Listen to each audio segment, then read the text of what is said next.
Welcome to the Food Bank Show, your host, me, Steve Bennett. Today I've got some brilliant guests lined up. We're going to be talking about mental wellness. How do we keep our mojo, our noggin in good order while we're in lockdown? What can we do? What steps can we do to protect our mental well-being? I've got some tips from my book, Fat and Furious. I've got some tips from the NHS website, and I'm joined today by three amazing guests. First, we'll be joined by Anne Simmons, who is a clinical psychologist, so we'll have lots to tell us about keeping mental wellness in these challenging times. Then we're going to go to a friend of mine called Hannah Anderson. She co-wrote my cookbook. Have I got that around? Yes, I have. She co-wrote my cookbook, which is Primal Gourmet, and she's always worked from home because that's the way we work together. And so she'll tell us how you deal with being in isolation, what you can do to, keep your mind in good working order. And then later on, we're going to be joined by Margaret Nelson, and she's at the Trussell Trust. So lots and lots going on in today's show. So keep your questions coming in as you have been all week long. If you go onto YouTube and just leave any questions, anything you'd like to know about mental wellness with our guests. Then we also give a quick plug for tomorrow's show. Tomorrow is going to be fascinating. We've got Patrick Holford with us. Patrick is an author. He's written over 30 health books, and he's just finished writing one called Flu Fighters, with a whole section on how to best defend against COVID. One of them is drinking lots of vitamin C. I know it's a bit pink, but that is an effervescent vitamin C, before you wonder what I'm drinking. Right, we have Anna Simmons, clinical psychologist, on the line right now. Good morning, Anna. How are you? Morning, Steve. I'm good, thank you. How are you? Yeah, great. So it's the first time we've met, so welcome to the show. I'm as intrigued with as everybody else. Tell us a bit about yourself, and then let's dive straight into some content about what can we do to keep our mojo, our brain in good mental order through this very, very difficult time. Yes, no problem. So yes, I'm a clinical psychologist. I'm director of Elysian Psychology. We're a group of psychologists that offer support to children, young people and adults. We're based in Nottinghamshire, but of course at the moment remotely as well, because lots of people are needing support. There's lots of people that are not doing so well with all of this. So in terms of what we can do to help ourselves be well, there's lots of different things. I think the first one is about awareness, I think, and being crucial. It's crucial that you're aware of your thought processes and that you keep reviewing how you're doing. So, excuse me, that might be on a day-to-day basis or an hourly basis, depending on how you're feeling. So it's important that you notice any changes in behaviour. So if you're finding, that the routine is slipping or your appetite's slipping, that those could be indicators that you're not okay. So keeping those basic things in check is really important. So keeping, the sleep routine, the nutrition as much as you can. I'm sure you talk about this anyway, I know you do. And keeping those day-to-day things and the walk, everything. We're creatures of habit, aren't we? So we do like to have a routine, but it's also about having a psychological routine as well. Hopefully, I appreciate this situation has caught us all a bit off guard, and there's a lot of psychological adapting and adjusting to do. But actually, we do hard things all the time. So anyone listening, you've probably been through hard times or times you've had to adjust to very quickly. And so you will have some strategies in place. So whatever has helped you to adapt in a difficult situation before, it's about using some of those strategies. So make sure you keep your routine, make sure that you've got support around you. I appreciate that we're all, some of us are adapting to using more video technology, and it doesn't feel quite the same, but we're keeping those connections, aren't we? So I think keep connecting, reach out to people. Don't sit at home and think, well, nobody's supporting me or talking to me. Actually, it's really important that you reach out to people as well to get that support. Now that's great advice. I wrote sort of 7 tips in my book about mental wellness, and I've adjusted them a little bit for today's show. If I can pick up on each one and then get your thoughts on those, that would be great. One of the 7 I always say is, I don't know, it's almost like is it a chicken and the egg, but try and get as much sleep as you can. Don't, and I know it's difficult when we're a bit anxious, when we may be a little bit depressed at the moment, but sleep is really important, isn't it, with keeping our thoughts. And my understanding of a good night's sleep is that that's when the brain processes the day's actions, the day before, and everything you learnt the day before. That's how we neatly make sense of it all. And if we're not getting enough sleep, then we're probably going to be a bit more anxious. So would you agree that trying to get a good night's sleep in the middle of all this, don't stay up too late watching the news, it's pretty depressing, get a good night's sleep, and that will help your defenses and your mental wellness? Absolutely. And I think it's a good point about accessing media, actually, is that, a lot of us don't find it helpful. So if you don't find it helpful, it triggers your anxiety, particularly at night time, well, then please don't watch it, or don't access Facebook or anything else where you might see things shared. Sleep is crucially important, as you say. I totally agree. I think what people are finding difficult about sleep at the moment is that we're not maybe as physically or mentally active as we have been. So in our normal lives, we'd be fairly active, most of us. And so some of us are struggling to sleep because we're just not tired enough. And then, of course, at night time, when our brains are empty, our thoughts can kind of come on in because there's not much going on in our head. So as you say, it is the time when we can experience more anxiety and those thoughts that we just don't want. So I think my advice would be try and do things in the day that do mentally and physically stimulate you as much as you can, because that will promote good sleep. And whatever you watch at night time, make sure it's positive or it's nice. It gives you that good, healthy mindset. Yeah, in fact, I'm smiling because my second point leads straight into what you just said, which is try and get into something. Use this semi-downtime, if you like, this isolation. Use this time where you've probably got a bit more time because you're not going to and from work. You might be working from home, but you've got more spare time. Use it to get into something, because I've always believed and promoted to my children. In fact, I've not said hello to them yet. Good morning, children. How many have I got producing today's show? 1, 2, 3 of them producing today's show. You didn't come up on camera then. It's as if I've got no children in the room. Oh, say hello. Say hello. I'm missing you all. I got Jack. There you are. Jesse and Lily directing and producing today's show. They're all here. We've got nowhere to go. I've always said try and get into something. So maybe in this lockdown period, maybe learn more about cooking different things. Maybe get into cooking. Maybe get into crafting. Maybe get into mindfulness, yoga, reading, research. Just find something to get into, because you're right. If you're not filling your brain with the activities you'd normally fill it with, then maybe that again has a knock-on negative effect on sleep. Whereas if you're full of great stuff in your brain, maybe it's going to help get a good night's sleep. The third thing I always say is that only focus on things that you can control. I remember a very famous quote by Lao Tzu, and Lao Tzu said that in a nutshell, this is oversimplifying it, but depression is where people think about the past, anxiety is where people think about the future, but if you can get in the now, if you can live for today, that's where true happiness is, and part of that will be, oh thank you, look at that, my kids have found the quote. Perfect. That's a lovely photograph of Devon, I think. But if you can focus on today, and therefore if you can get a new hobby, if you can get into cooking or start reading more, or find something that really interests you, the time will pass quicker. And it's when we're trying to fill time, is it not, that often our mind will wander into that negativeness and anxiety. Is that fair to say, or?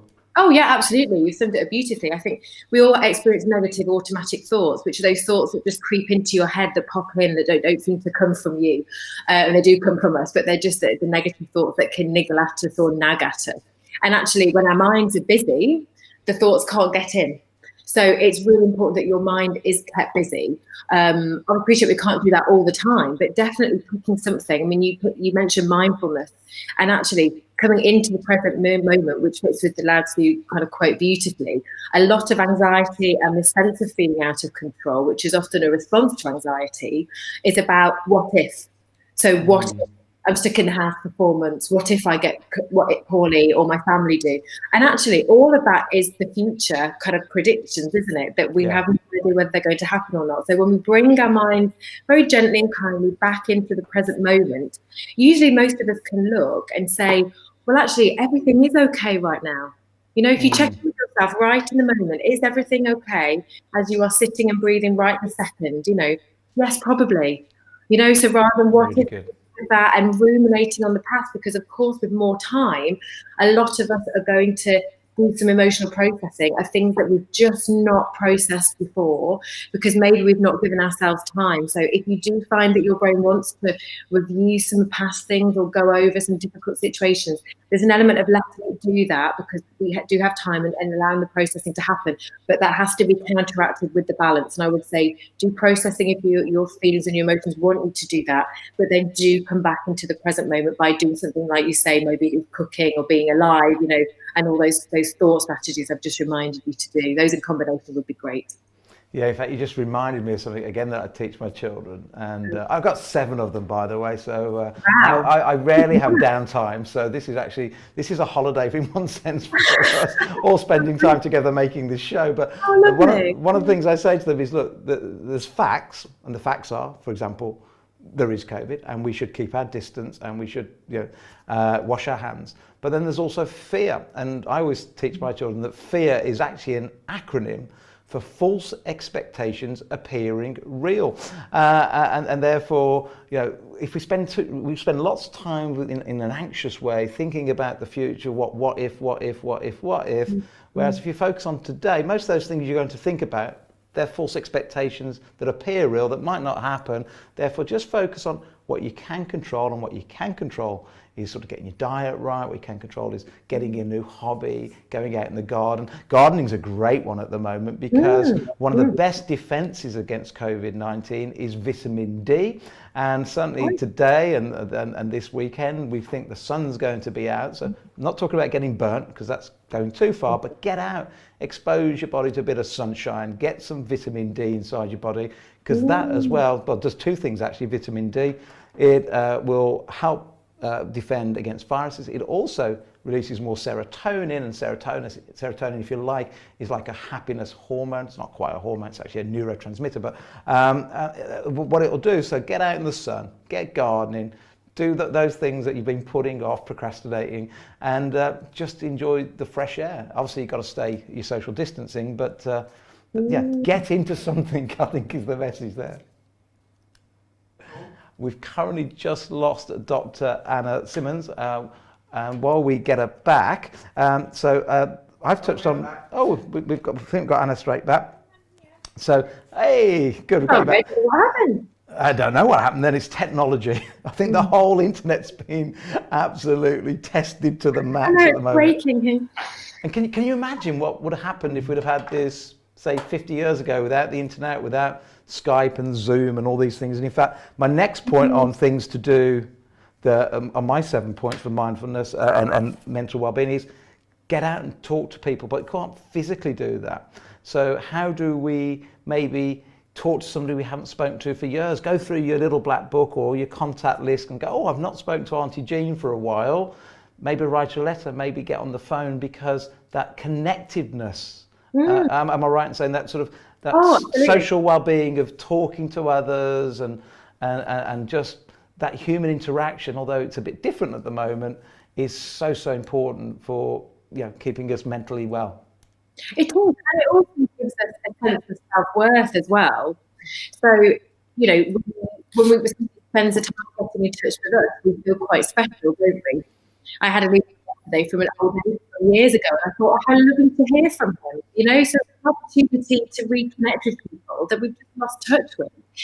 But in terms of us feeling that we're worthy of people communicating with us, and that's lovely. So I think as much as you can, you be the one that reaches out as well. Like I said earlier, don't sit back and wait for people to come to you.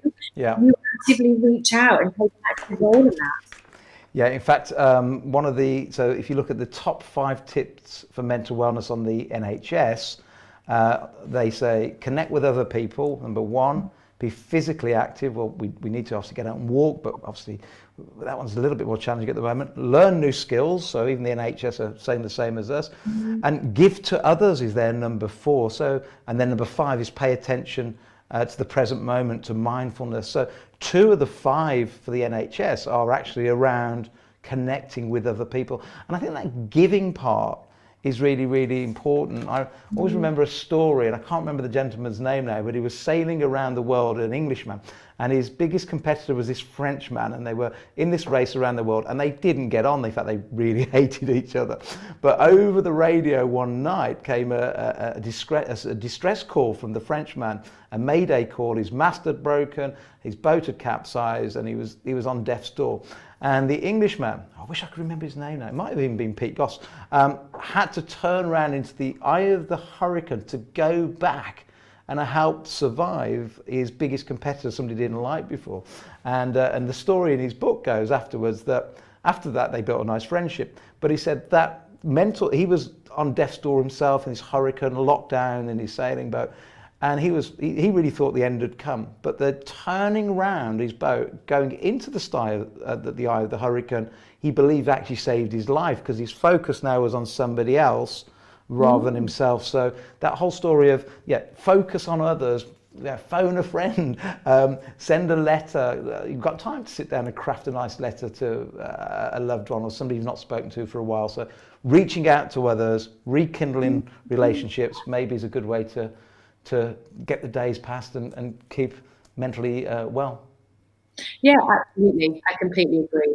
And we mustn't let things, some of us are very quickly to change. Maybe some of us have got a little bit not lazy, but a bit more just watching Fox. I'm getting into the routine and not doing much. Actually, really thinking one thing that I do today, whether it's, I do one thing, or to the end of the road map, I write one email or letter to somebody. Just do one thing.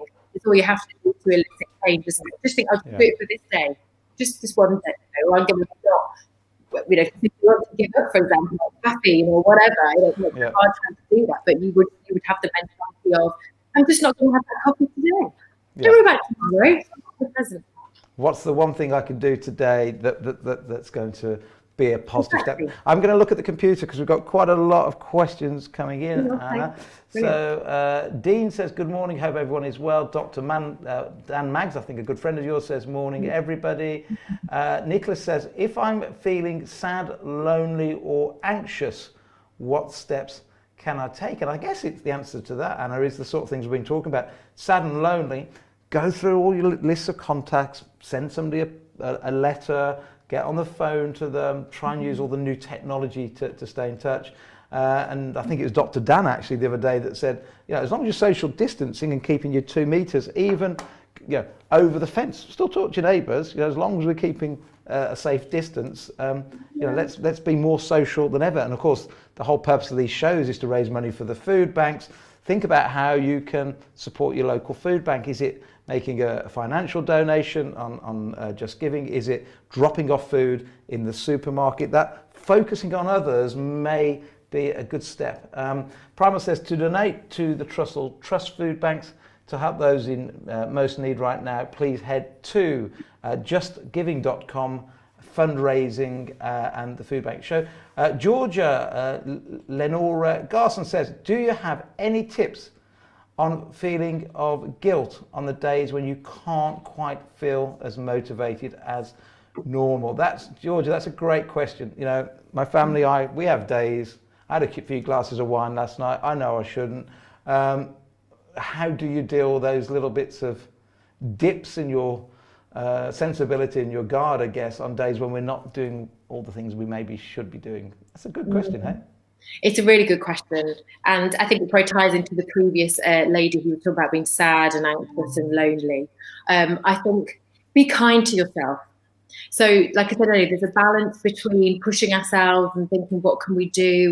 But actually, sometimes if it is a bad day or you've let yourself down or you feel like, okay, I didn't eat good things today or I didn't reach out and I feel really sorry for myself. A lot of this is a grief process.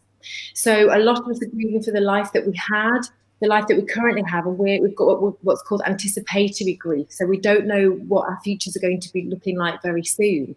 So I think it's about being kind to yourself, forgiving yourself, not being hard on yourself because, Steve, you had the 3 glasses of wine or, you've eaten most of the chocolate orange in one sitting.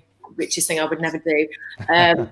So, you know, because it's just about being kind to ourselves, isn't it? And just saying, okay, but tomorrow is another day. And actually, I'm doing the best that I can. We are all doing the best that we can in this really strange, unanticipated set of circumstances. So just be kind to yourself. You're doing the best you can always. I always say to my children, there's no such thing as a perfect 10. They always get frustrated. We might be diving into a swimming pool and the kids go, was that a good dive, Dad? And I go, it's 9.9. There is no such thing as perfection with humans and nature. There is no such thing as perfection. And also, the other thing I'd add to that, I always, again, teach the kids, don't take yourselves too seriously. You know, keep striving. But we all fail, we all make mistakes, we all fail at times, and keep striving to get better and better, but don't aim for perfection because it's never going to happen. I wrote a health book, a cooking book, I wrote a health book, and you know, I went through the other day and I found a spelling mistake. Kind of understandable because I'm dyslexic, and I really beat myself up, and I went, but nothing's ever perfect, you know. It doesn't matter. Is anyone going to judge you on that? I think we feel there's a judgment from other people, don't we, if we're not doing what we should be doing, but there's really no judgment at the moment. Absolutely. Albert in Fife says, with the current degree of uncertainty, what are the tips to deal with managing the inability to plan? Oh, that's a good one. So obviously, those of us that have a certain type of mindset, it's always about planning. But obviously we can't plan because at the moment we don't know, and I saw this on the news this morning, you know, people are saying, wouldn't it be nice if we could have an exit date that we know about, that we can start planning? How do you, if you are the sort of person, Anna, that likes to plan, how do you deal with the fact that you can't really plan in the way you would normally plan? I think that's a question. Yeah, and I think the importance of planning is the role that it gives us, because it makes us feel in control. So when we can't plan, it's easy to feel out of control, or it's easy to feel like, you know, I've got no sense of direction. And a lot of us are going to struggle with all this sense of time or our lives changing. So I think it's about taking control of the things in your life on a daily basis that you feel you can. And they might have to be smaller and they might feel less significant. But I think it's about, the planning is about the control. So I think it's about what can I feel in control of on a day-to-day basis. And it might be very small things, like the things that I eat, the things that I do, the amount of work that I do achieve. So whatever, so it's framing all the things that you do as actually a lot of things at the moment are in our control, that our day-to-day lives. You know, so I think focusing on those, and you can actually plan for the future. I'm a big believer in visualizing. So visualizing, you know, but we obviously don't know what timing, but you can visualize this time next year. You can still plan that holiday for next year, or maybe even Christmas, you know. So you can plan to a certain degree.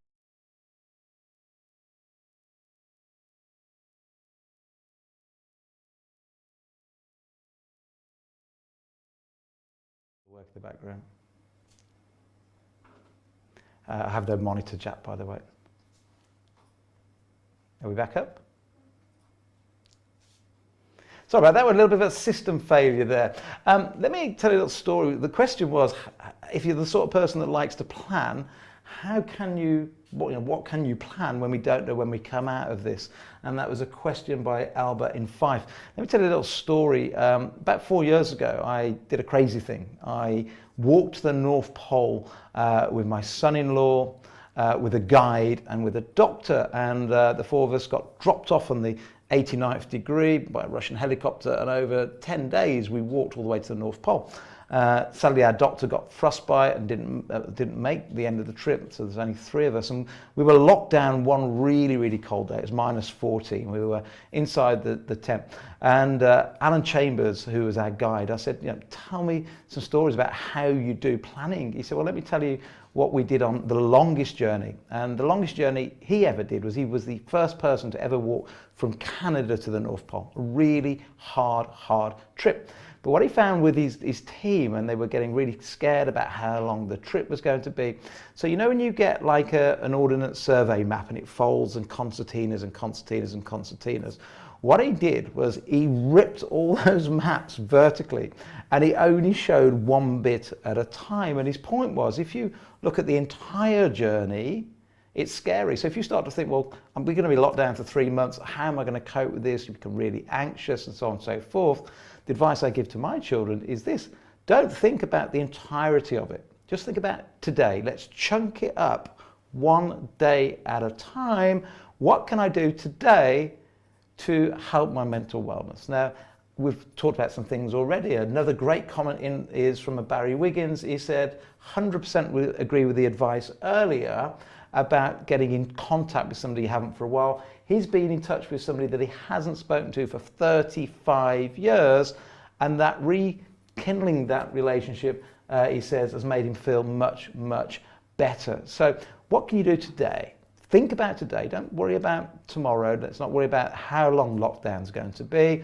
What can you do today? Can you find a new hobby? Can you really find a way to cook a new dish? And in fact, talking of that, we're running a competition every single day on the channel. And we're saying to you this: go to Primal Living on Facebook and show us something that you cooked for the first time yesterday. Hopefully it's really nutritious. You might get some inspiration from my cook, the Primal Gourmet, my book, The Primal Gourmet. Get inspiration from other brilliant cookbooks. Maybe you've gone on the internet, maybe you've gone to Instagram, but cook something different and send us some photographs of the food that you're creating. That is, and what we'll actually do is give you £1,000 worth of jewellery, or invite you to spend a weekend with us here in Warwickshire in a boutique hotel, and we'll eat some really good food. So do keep sending us your inspiration.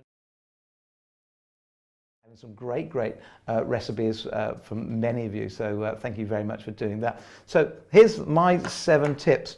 Try and get a good night's sleep. Secondly, get into something new, whether that be gardening, whether it be decorating your home, whether that be reading, whether that be a crafting hobby, which is always very good for mindfulness. Number 3, if you can, turn off the news tonight, because as long as you're doing your social distancing, as long as you're washing your hands, and as long as you're doing everything in terms of good nutrition, trying to bolster your immune system, you're doing everything you can. So turn off the news, because that makes us too anxious. In fact, the first few of these shows, we used to have a ticker tape on there that was reminding of us of what the latest news was. And one of the doctors said, Steve, just turn it off. Yeah, as long as we're doing everything we can, turn away from the news right now, and only focus on things that you can influence.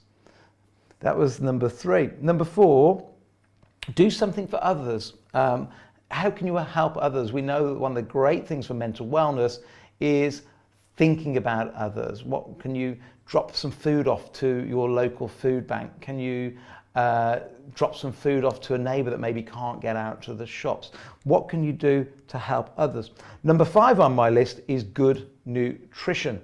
I wrote in my book that good food equals great mood. Good food equals great mood. If you've got food that's rich in all the vitamins, especially the vitamin B's and the C, vitamin D, and good in terms of calcium, magnesium, and all the things that you get from wholesome foods, then good food equals great mood. If you are eating food that's lacking in nutrition, just your pasta, your rice, your breads, that has no nutritional value, it's bad for your mood. I also say, here's an interesting one. I remember writing this. What if you took the word desserts, which are normally full of sugar, aren't they? There are some healthy desserts. We've got a dozen healthy desserts in here, but desserts normally are full of sugar. If you take the word desserts and turn it backwards, what does it spell? Well, it actually spells the word stressed. And basically, too much puddings, too much sweets, too much sugar does put stress on the immune system, does give us a mental stress. So think about those 2 things. Good food equals great mood. Desserts backwards equals stress. That was number 5. Number 6, get outdoor in the sunshine today, and hopefully the weekend, Easter weekend, it's going to be sunny in Great Britain. Get out in the sunshine. This whole thing about you should avoid the sun is a complete nonsense, okay? Should never burn. That's dangerous, we know that. But more people become ill from avoiding sunshine than they do from being in sunshine. So get out in your garden. Don't get burnt though, but expose your body to sun. That helps it create vitamin D. If it creates vitamin D, that helps with serotonin production. Serotonin is a neurotransmitter that makes us happy. So sunshine, I know people go, well, of course it makes you happy because it's just sunshine. It does on a psychological level, but it does on a physical level as well. And finally, of my 7 tips for wellness at the moment is maybe look at getting into something like yoga or mindfulness or relaxation. And you can find great books on the internet, great online sessions people are holding on YouTube as well. Try and take time for your mind, connect with your inner self, and that's my 7 tips. Let's I don't know if we've got Anna back, or are we going to go Anna and Hannah. Anna and Hannah. That's a mouthful for a dyslexic. I've got Anna back, who is Anna Simmons, our clinical psychologist this morning. And I've also got Hannah Anderson, the co-author of my book, Primal Gourmet, who I asked Hannah to come on because she's always worked from home. And part of the topic is, while we're in isolation, how do you cope with not having people, to socially, physically interact with on a daily basis? Hannah, how are you this morning? Hello, I'm good, thank you. How are you? Yeah, really, really, really good, thank you. Good. And just checking that we've got Anna back. Anna, are you there? I am, yes. Oh, great. A 3-way party. This is the new way of socializing. Fantastic. So, Hannah, how do you keep sane working from home, especially when you've got an annoying boss like me that phones you up at silly times saying, what's the latest recipe? What's the latest... Well, Anna's kind of said it really well. To start with, it's all about routine. For me, I always get asked like, "Oh, you must love it because you get to work out in your pajamas and whatnot." And actually, that is far from the truth. So a routine for me is crucial, and sticking to that routine, I have to do it. So every morning, I kind of wake up. I make sure that I work out first thing in the morning. So at the moment, because of the government guidelines, I would suggest working out either in your living room or in the garden, just something easy that's free on the TV that you can pick and work out for at least 30 minutes or so. So that is not only a great way for me to start my day, but it puts me in the positive mindset that I've achieved something already so early on in the day, and it sets me up. So I kind of do that, and then I'll make sure that my desk area is clean. I think another really important point is having, if you can, an area dedicated to your work. Again, I always get everyone saying, "Oh, you must love it because you can work from bed." No. If you can avoid working from bed, you need to make your bedroom your relaxation environment. So if you can have an area that's dedicated to working in, essentially if you've got a door, that's even more brilliant, so that at the end of the day you can actually close that working space off. And then the other really key thing for me is having the walk. So we're only allowed to go out once a day now. If you can, go out in the evening so you can physically act like that is your mini commute home. So it sounds maybe a little bit strange, but if you give it a go, it can help you switch off, because when you are working from home, you'll kind of realize that you can easily work way into the evening, and although that might be good, your boss may love that. I mean, Steve, you would love that. No, you know me. I'm always saying, limit the amount of hours you're working, because at the end of the day, But then again, I've also said at the same time that if work doesn't feel like work, I'm one of these people that don't believe in work life, social life, and so on and so forth. Because if you don't like your work, then that's not good for mental well-being anyway. So no. You are one person. You aren't Hannah Anderson at work. You aren't Hannah Anderson, a totally different human being that socializes. So it's really important for people, I think, for mental wellness, to find a job you like, hopefully love it, and integrate. So you do need, I totally agree, you need the downtimes, you need the separation. Yeah, you need to have the separation exactly, of your work and personal life, yeah. Very, very good point. And Anna, what's Dr. Anna, your views then on what Hannah said about getting into a routine? Is that good advice to share with most people still, even though it's a different routine, try and get some routine into your day at the moment? Yeah, absolutely. I think Hannah's right. It is about getting a routine that works for you. And you might have to play around with that a little bit. You might need to change it from week to week, day to day, just to see how that goes. And again, not being hard on yourself if you don't manage to keep the routine. I think as long as you keep the things that you wanted to in a vague kind of order, or across the day, that's okay. But absolutely, it's very important, even for, we were talking about sleep earlier, Steve, weren't we? And, the chemicals that our body starts to release in the mid-afternoon to prepare us for sleep are often associated by the things we do. So even thinking, okay, yes, like Hannah's saying, I have my walk at 5 o'clock, your brain actually over time will go, okay, so that's when we start to wind down. And it will start those processes via association. So hugely important, as much as we can at the moment. Yeah, in fact, thinking about that, there's not enough talk about the sort of the body clock and the circadian body clock, because it does work to a certain rhythm, doesn't it? It's triggered by light, so it's triggered by sunrise, it's triggered by sunset, and different hormones are triggered at different times of the day. And this is why it's really, really important that, so if we're getting up earlier at the moment, which I'm doing to prepare the shows, I'm having to go to bed earlier to get the rhythm right.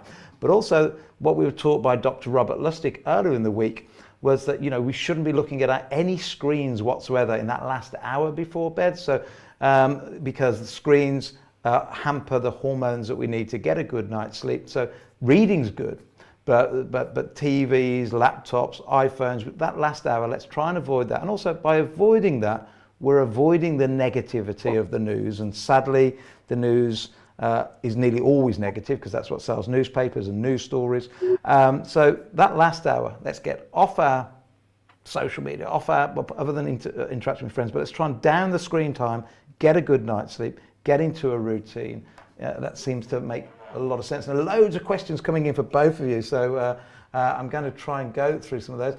Elliot says, what advice would you give to people feeling anxious and nervous about not being able to visit parents, grandparents and other loved ones during isolation? So what advice have we got about how to deal with that anxiety of not visiting their loved ones? We're all feeling it. Sorry, Hannah. No, you go first. I think we're all feeling it. So I think remembering that we're not alone. I think it's important to remember that you are still loved, you are still supported, and to remind yourself, if we feel lonely or we're isolating alone or just with a couple of people, just to remind ourselves that you are supported by those people, you're still loved by those people, even though you're not physically seeing them. And of course, things like talking to them as much as you can and communicating with them, but just holding them in mind. They'll be holding you in mind as well. And I think loneliness is going to be something that perhaps is quite a common issue, isn't it? Especially for young people at the moment. We knew this even before Corona. We often assume it's older people, but actually younger people are coming out as feeling more lonely. So again, as we said earlier, reach out. Don't wait for people to come to you. Be active in this. As we can't sit at home and think, I feel really lonely, no one's texting me or calling me. Well, you pick up the phone, you organise a Zoom call or whatever. Yeah. If you take the responsibility, you'll feel in control of it, and you will therefore feel better. I like that. Take responsibility, take control of it. Although my father and mother, who are 79, Dad sadly has got diabetes, Mom's got early onset dementia, but they found FaceTime in the middle of all this. And would it be fair to say, children, we see more of Nanny and Granddad at the moment than we've ever seen, because Dad's found what FaceTime's all about, and we probably speak to him more now than ever before. Oh, that's lovely. And I think even for children as well, and I've got 2 children, and what's important for them,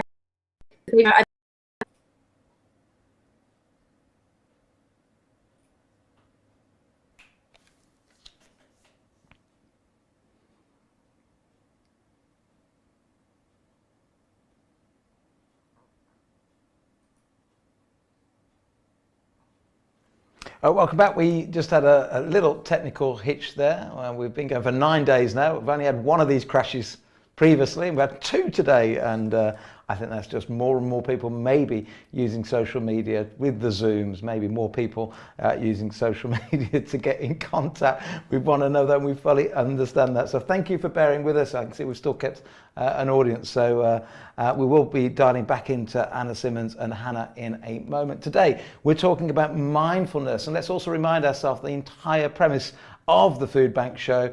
If you can right now, make sure you're putting food into those donation boxes in the supermarkets, because more than ever there are people that need food across the UK. Secondly, if you've got a bit of spare cash, if you could go to Just Giving up there, and if you could go to fundraising, Primal Living, or just type in the Food Bank show, we're trying to raise £100,000 for the food banks across the UK, in particular the Trussell Trust that work with 1,200 food banks. My family and I have agreed to pound for pound match your donations up to £100,000, and we're going to get there. We're sitting just over 10,000 at the moment, but we will get there. You can also, if you prefer to text a donation, you simply dial 70450 and then the word Primal and then a space and then the amount you would like to donate. So if you want to donate £20, Primal space 20 to 70450, your standard network charges will also apply. But anything you can do to help at the moment, because the situation is simply this: 2% of homes across the UK rely on food banks, but probably even more at the moment because times are really, really, really tough. Sadly, the way we donate to food banks is by putting food into the donation boxes, mainly in supermarkets. But as you'll understand at the moment, many people rushing around, getting in and out as quick as they can. Not so much is being donated at the moment. And also the brilliant people that are in the food banks that face people face to face and have that interaction and socialize with people normally, they just can't go into the food banks at the moment because of social distancing, so that we're having to deliver parcels to people's homes. So more than ever, we need your food, we need your cash, we need your support, because nobody in the UK deserves to go hungry. Now, while we're reconnecting everybody, let me read out some of the questions that have been coming in. Nicholas says, questions to all. How important is food to our health, our mindset, what are anti-anxiety foods? And hello, we've got you back. Let's go. Hello, I'm back. Nick has asked, what foods would you recommend that are good for anxiety? Foods, I would just really honestly say, personally for me, I find eating a diet that's varied in natural, wholesome foods is the best. I find that when I tend to have more sugary foods, I notice the effects massively from concentration to motivation. So I like to try as much as possible to get natural foods that are low on sugars, so you're kind of avoiding the sugar rush and the sugar hits, and especially I find that as well from working from home.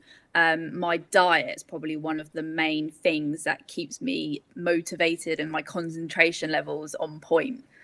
So yeah, if you can, try and get your veggies in, your green veggies and your fruits, and your healthy fats, especially your healthy fats, because they're so crucial, especially for hormone levels as well for ladies. But yeah.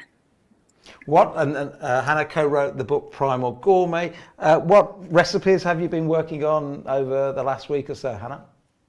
So this week I have just made a primal carrot cake loaf. So Okay. we've got the carrots in there, but yeah, that's a dessert one. And then today, because I'm having trouble going out getting food myself, I'm just resorting to cupboard kind of recipes at the moment, and I'm going to be making a chickpea spicy cheesy curry. Okay. I'm great. hoping it will come out nice. I've tried it before and it is really nice. But yeah, my advice would be, if you can, stick to natural, unprocessed foods. And one of the interesting things, Nick, is that when you're hungry, why are you hungry? And people think it's normally just the body crying out for energy. Well, it might not be that simple. We actually now believe that when you're hungry, it's one of two things. It could be that your body's crying out for energy, or it could be that the body's crying out for nutrition. It might even have a certain need. It might need vitamin C, vitamin D, selenium, zinc, magnesium. There might be a specific thing that your body is crying out for. It's a bit like when ladies are pregnant. Quite often they'll have a craving for something, and we think that craving could be a lack of a certain nutrition that the body's craving for. And one of the things I teach people, I do a lot of lectures on how to fast and how to cut down and how to avoid breakfast and things like that.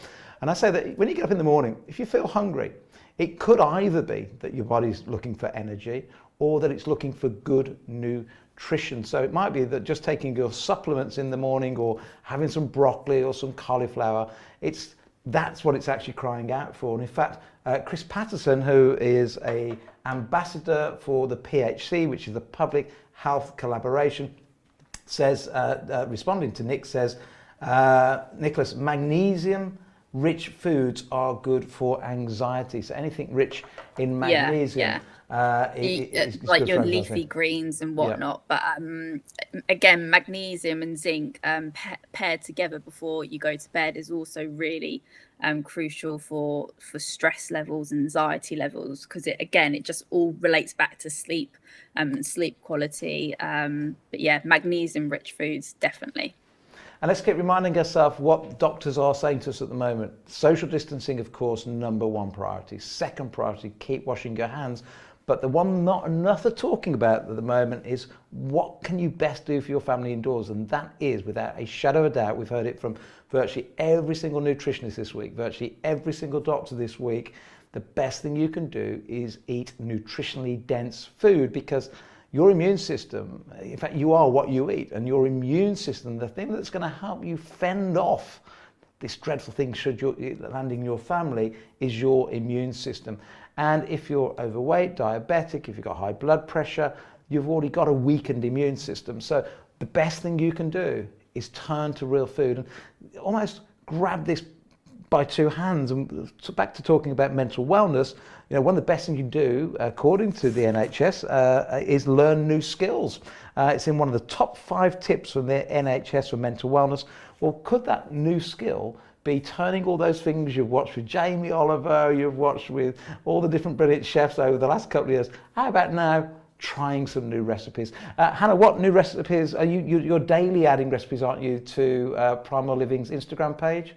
Yeah. So just anything that I make up on the go, but also for going back to the point of for people working from home, now is the perfect opportunity to use your lunch times as a way to experiment with your eating habits and the food. So even if that's just every day you find a simple recipe online or Primal Gourmet from our Primal Living inspiration, and just give it a whack. Like, there's really nothing bad that can come out of trying new recipes, and it really is just a great way to get yourself into eating healthy by doing it yourself. So I've used that time wisely now at lunchtime working from home. Brilliant, thanks for that. We've had one question from Samuel. Hannah, any tips for my workspace at home? Yes, make sure it's clean, always clean and tidy. I always find that I get a little bit anxious or a little bit stressed out if everything is everywhere. And now that I also have my partner working from home as well, it's kind of, we've got to learn to kind of work together and keep our areas tidy and kind of separate as well. So again, have a comfortable chair, comfortable desk, and somewhere where you can leave your work environment there at the end of the day. Brilliant. I don't know whether you want to answer this one or do you want me to answer. Richard Phillips says, morning, please can you explain the pros and cons of full fat milk? Is milk the calcium builder we are all led to believe? You can go for that one, Steve. Okay, so the primal way of living differs a little bit from paleo. We don't have a problem with milk. We don't think you should have too much of it. It's important to say that the vast majority of adults around the world, even if they don't realise it, but they are actually lactose intolerant.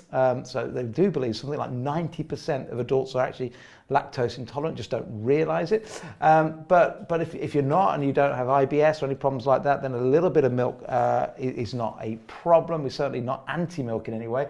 If you are going to have milk, definitely full fat is the way to go. We don't believe in organic. Yeah, organic, full fat milk. That's what's in our fridge upstairs as we speak right now. Is it, I think it's cracked up to being calcium? Yes and no. So it does have calcium in it, but there are lots of foods that have calcium in them, especially your leafy greens. And also calcium itself is, in one sense, not the real issue.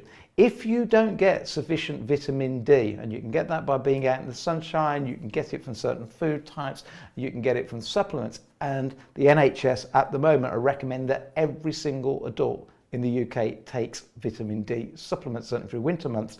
If you haven't got sufficient vitamin D, then calcium doesn't operate properly within the body. So Lots of calcium, no vitamin D, complete waste of time.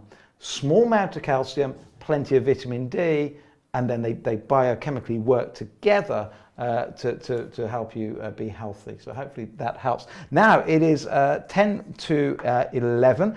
We're doing a pre-record for a national TV station in a moment, so we've got to be on time today. But before we do, and before we go anywhere, I would like to, is Margaret Nelson on the line, Jack? Yeah. Okay, Hannah, thank you very much for joining us this morning. No worries. Thank you for having me. Keep cooking those great recipes. Keep inspiring the nation. Yeah, all over on Instagram as well, daily. Instagram, Primal Living, every single day. And hopefully we'll get you back on the show in the next week or so. Brilliant. Thank you. That was Anna Henderson, co-author of Primal Gourmet and a brilliant chef. Right, next we've got Margaret Nelson from the Trussell Trust. She's an area manager for the northeast of England. Good morning. How are you this morning, Margaret? Oh, we haven't got microphone. We can't actually hear you there, Margaret. Have you got your microphone turned on? While Margaret's turning her microphone on, just to remind you, the Trussell Trust, most of the team self-isolating at the moment. This is why more than ever they need your donations, because they're having to do deliveries to people at home, and therefore if you can donate to justgiving.com, the food bank show, that will be fantastic. How are you there, Margaret? No, we still not got Margaret's microphone. Oh, no. We'll try and get you in a moment. So Margaret works for the Trussell Trust. They manage 1,200 food banks across the UK, and more than ever they need our donations, because more than ever their operating costs have gone up because they're having to deliver food to people's homes. And remember, there are 2% of homes, and maybe even more right now, with what's going on with people being laid off from work and many without pay, many self-employed people without work. More than ever, there are more families needing our support, and my family and I have said we will match pound for pound up to £100,000 any kind donation you can give. So if you could donate via text, even £2 would be fantastic. Because then we'll donate £2 and also we'll get some tax back from the government that goes directly to the trust as well. So anything you can donate, that would be fantastic. We've been talking all morning about mindfulness. I gave you sort of 7 tips along with Anna Simmons. Tip number 1, try and get a good night's sleep. I know it's difficult when we're a little bit anxious, but if you can, get a good night's sleep. Getting to something new is one of my tips. It's one of the things I focused a lot on the book around mental wellness. But at the same time, also the NHS on their 5 tips for mental wellness are saying, learn new skills. If you can do that, you're going to take your mind off everything that's happening that's kind of negative in the world at the moment. And one of the best things you can do is at night, just turn off the news. As long as you're socially distancing, as long as you're washing your hands, you know everything you need to do to avoid the virus.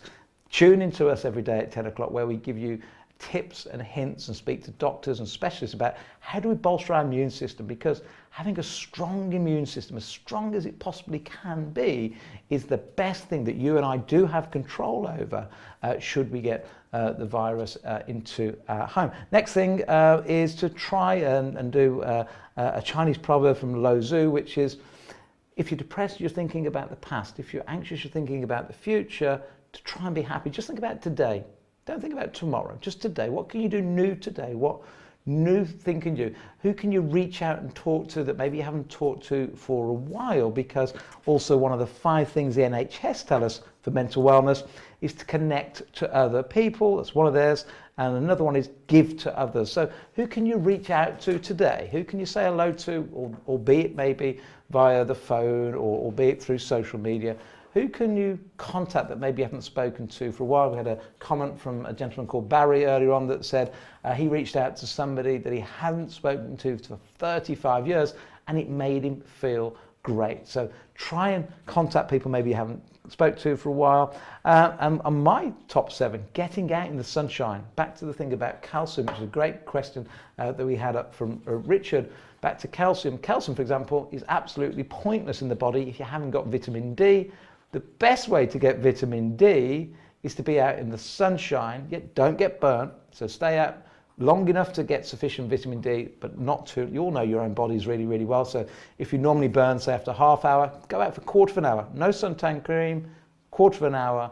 Get vitamin D, the sun rays into your body. It will synthesize vitamin D, and that hand-in-hand marriage with calcium will keep our bones strong. It will do many, many good things for us. And also vitamin D from the sun sets off the happiness neurotransmitter, serotonin. So therefore we're going to feel happier. We'll get a better night's sleep and so on and so forth. Competition time. My children have just shouted. Say hello to everybody, kids. Come on, get yourself on camera. You've been all shy this morning. We've only seen you once. There they are. Little Lily over on the left, Jessie in the middle, and Jack hiding behind the food fact. Here's something that's going to cheer up your day. Today's food fact. Did you know that dark chocolate, not your sort of chocolate bar from the Cadbury's and all these sorts of things, but real dark chocolate is super, super healthy. In fact, it is one of the healthiest things you could eat. Trouble is, if you're not used to eating it, it can be a bit bitter at first. So here's my advice on dark chocolate. Get something that's called 60% cocoa chocolate to start off with, and let it sit in the mouth for a while and taste it. Realize that actually it does get sweeter after a while. And then over time you build that up from 60%, 70%, 80%, and then eventually 90%. So my taste buds have adjusted now. So for me, 90% dark chocolate, which is super, super healthy. It's great for the immune system. It's great for lowering blood pressure. It's great for people that are trying to protect against diabetes. It's just an amazing superfood. And once you get used to the proper dark chocolate, you find it as delightful as you used to the chocolate bars from the supermarket. It just takes a while for your taste buds to adjust. And we believe that when you start to live primally, it only takes 3 weeks to change your taste buds. And cutting down on the sugar, cutting down on the processed foods right now is your number one step in building your self-defense mechanism, your immune system. Cutting down on the sugar, the fake foods, the processed foods, cutting those down, replacing them for wholesome foods, your cauliflowers, your fish, replacing them for the broccolis and so on is really, really important. The other competition we have on daily is a guessing competition.